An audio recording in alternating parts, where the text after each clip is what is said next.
Hi guys, nakatikim na ba kayo ng bigas na mais o kaya yung corn grits? Ayan, so natikman ko sa kaibigan ko doon sa Solana, Cagayan. Ayan, kay Dr. Laarni Kagurangan Alagaw. Ayan, doon ko unang-unang natikman ang bigas na mais. Bali na ni bago ako kasi dapat pala pag kumain ka nun unti-unti. Parang 50% bigas, 50% mais para hindi mabigla yung tiyan mo. Anyway, tinikman ko for curiosity sake.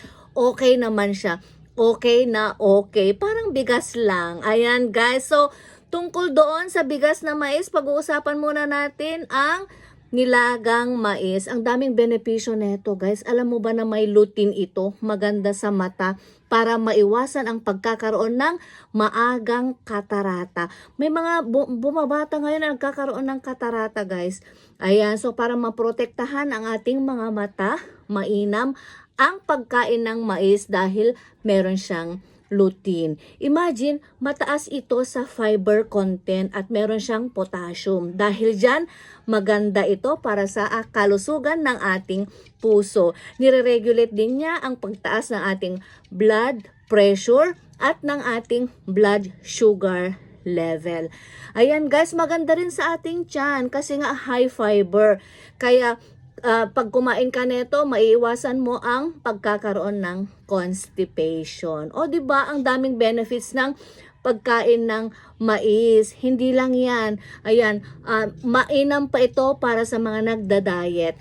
Kasi pag kumain ka nito, ang bilis mong mabusog. Parang feeling full ka na at matagal siyang mawala sa tiyan. Yung parang matagal siyang matunaw at parang feeling full ka palagi.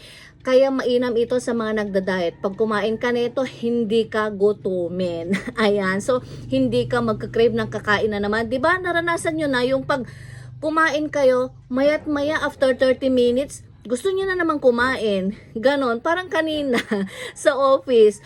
Pagkatapos lang namin nagmerienda, tapos mamaya napapakinggan namin yung nag-uusap niya bang staff, parang gusto na naman nilang kumain. Ganon. Kasi yung makinakain, mabilis matunaw. So ito, hindi siya ganon kabilis. Kaya maganda ito para sa mga nagda-diet.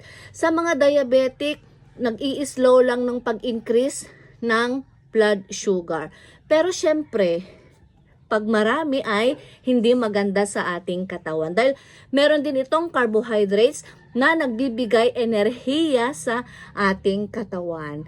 Alam mo ba na meron din itong folate, maganda sa mga buntis upang mapangalagaan ang pagdevelop ng